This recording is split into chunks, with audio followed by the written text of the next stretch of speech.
Hey guys, so it's time for another gun tale.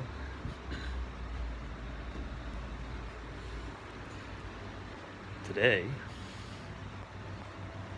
we're hanging out with my Mossberg 930.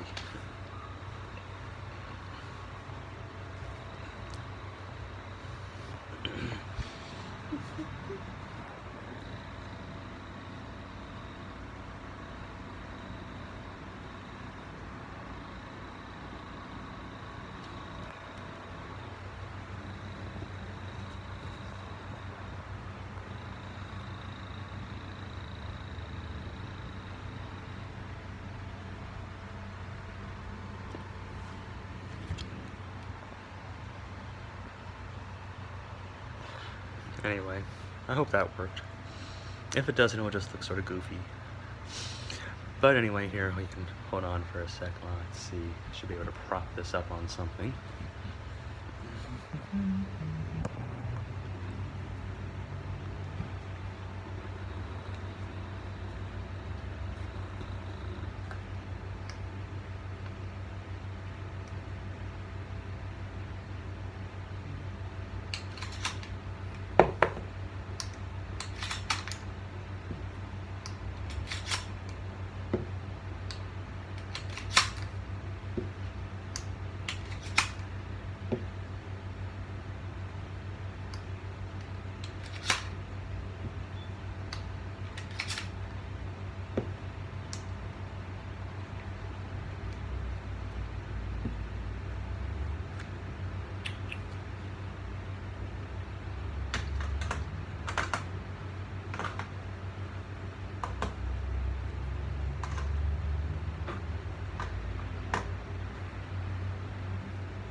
Oh, there you go.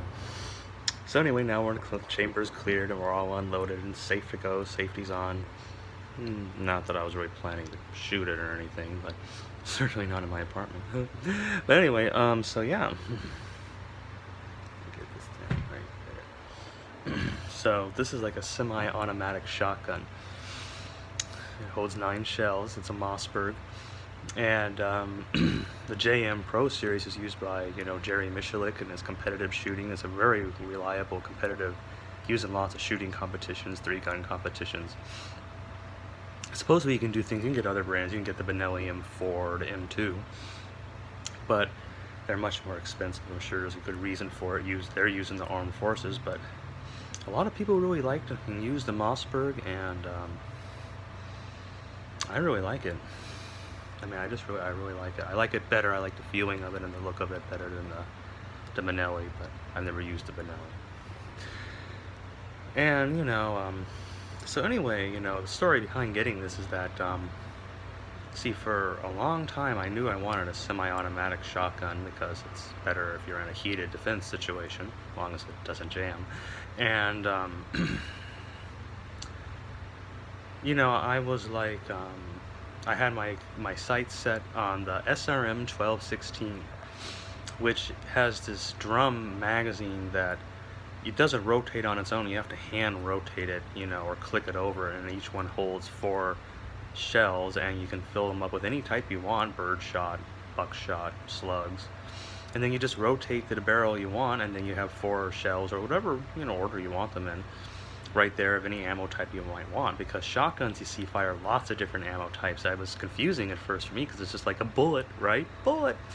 But no, they fire shells, and these shells are full of loads, and these loads could be just about anything you want practically. And there are some traditional types, and there are these, and so it was like, wow. So anyway, so I thought, well, of course, if you had like something you could pick your ammo up, on the fly, that's got to be more versatile, right? So there was supposedly a California compliant version. So for a long time, I tried to get money to buy it. I just worshipped, and well, not literally, but like, look at the pictures, like, oh wow, 1216, yeah, and woo, and it looks so nasty and ugly and all that, whatever, and all on. And so then, like, what happened was that, you see, I was having this terrible like fight with, like, my stupid landlady, and And what happened was that she ended up having to pay me $20,000 to leave her garage where I was living because it wasn't a permanent residence. And if you live in a non-permanent residence in the city of Los Angeles, you don't have to pay rent, you can stay there legally, and the landlord has to pay lots of money, depending on your income bracket, age, etc., to leave. So it worked out, you see. And so anyway, so once we had all this money, I just want to tell you that here in LA, that's really not very much money, okay? I mean, it really isn't, because, you know, there's the move out expenses, and then there's like the deposits, and then there's like, you know, once that money was gone, the actual income I have isn't really enough to pay for an apartment in Los Angeles. So these are all problems that are, you know, struggling with at the moment even. So that's what's going on. So anyway, like, you know, we were coming out of there with this money, and so I just thought, well, you know, that's great, but at least, like, you know, I'm taking like about $2,000 of it, and I'm buying guns with it. And, you know, I had talked this over, but you know, my family is a like very, very, very, very small family, but, you know, supportive and loving family. Basically what I have in life, in many ways, besides the spiritual world and creation and all you guys, is that, you know, there was just this, you know, yeah, okay, so I went and I got guns. So I was going to get the SRM 1216, which was like a $1,600 gun. So I wander into the gun store on a fateful, beautiful day, and, you know, actually I think it was going to actually go for, like, you know, I was also really looking for something else too, but I won't get into that now. We'll get that in the next gun tale. But anyway, this was all happening around it. So anyway, I go in there and I walk up to the, you know, great guys at the gun store and say, hey, I'm interested in the SRM 1216, and I put down the little printout and everything, or whatever, I don't know. And so anyway, they look at it, and the guy's like looking over, like, you know, the specs. He says, Jesus. He says, what? Well, I have to talk to my manager. So he goes off and talks to his manager, and he comes back and says, we can't sell you this gun. I said, well, why not? Because it's gray legal. You see, everywhere else is legal, and they may even say they have a California compliant version. I wasn't sure if they realized they had a California compliant version. I'm really not, okay? I tried to tell them several times, but I'm not sure if they realized there was one with a magazine button. But they were so shocked by the very existence of the gun that it was clear I was never going to get it from there. And he says, you know, and he even told me that. He says, you know, I'm sure there are other gun stores that will sell it to you, but it's just, I don't know, dude. I don't think we can do this. So, you know, I decided, well, you know, I'm living in California, and just, you know, so you understand, because, you know, I've watched now a lot of YouTube videos from all around the country about guns, and the rest of the nation, you see, it's really hard to have guns in California. I mean, even if you can get past, like, all the legal loops that they make in hoops they make you jump through, they make you feel like shit having a gun in California. It's like you unevolved piece of poop. You have a gun, you know, you're supposed to have your money to protect you. And, you know, and then they're terrified of guns because, you see, really enlightened, liberal, enabled people can't understand how there could ever be violence. How could there ever be violence? How could there ever be violence? And if there is violence, it's more mature to be a victim of violence than it is to actually have demons in your home in the form of guns, which your kids get into, and, you know, put an eye out with. Of course, then so that means that most gun people in California are secret gun people. Let me give you an example. I've never committed a crime, but I've had friends who have. And friends who have. Actually, I don't have friends who've had. I'm going to take that totally back. I have friends who been committed to crimes they didn't do. Big difference.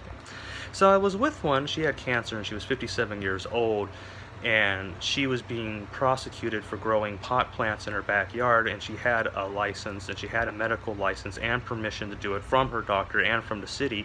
And they did an illegal search, and they arrested her and her son, and they threw her in jail with her cancer and her diabetes.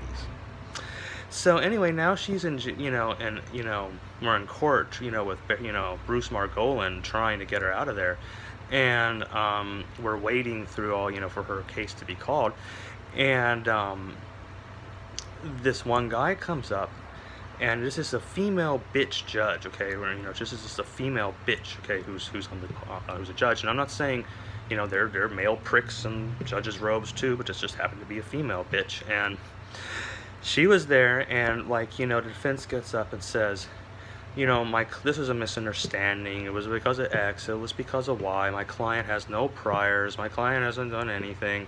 He's just a dude. And, it sounded great. Then the prosecution got up and he just said one thing.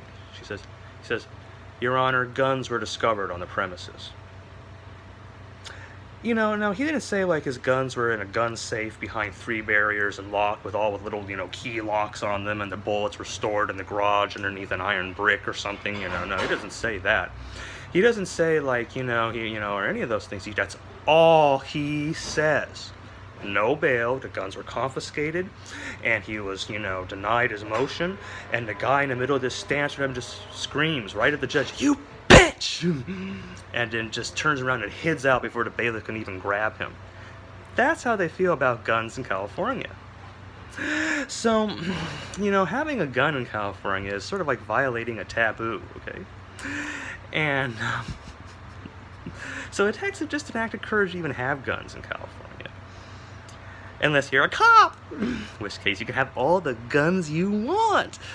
And it's true because one time I was in the gun store and this guy comes in loaded with AR-15s, okay? And the guns guy says, "Where did you get that?" He says, "Oh, I've had it for years. I'm a sheriff." He says, oh.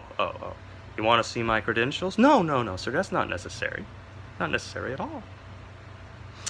So anyway, so this is, I go in there and I say, yeah, I want a shotgun. Well, if I can't have this one, can I take a look at the Mossberg 930? And he says, sure, and he gets that down for me, and it's this one. And I gotta tell you, it's an impressive piece, okay? It's really impressive. So I purchased it. It was a lot of money. It was under almost $1,000. And then I take it out there and, I fire it for the first time. And, there's a big difference between firing a Mossberg 9, a semi-auto shotgun versus a pump-action shotgun. There's a big difference. And because you see with the pump action, you have that second there where you can like relax. But with the semi-auto, it's just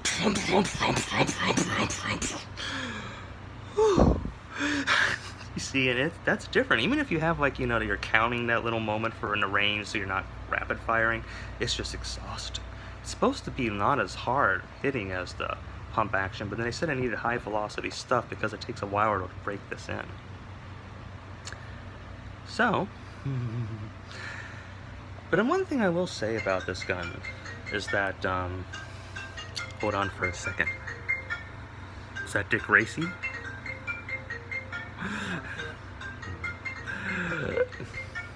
And so anyway, this is so fun. This is watching someone trying to work my phone. Anyway, so we were having this good time, right?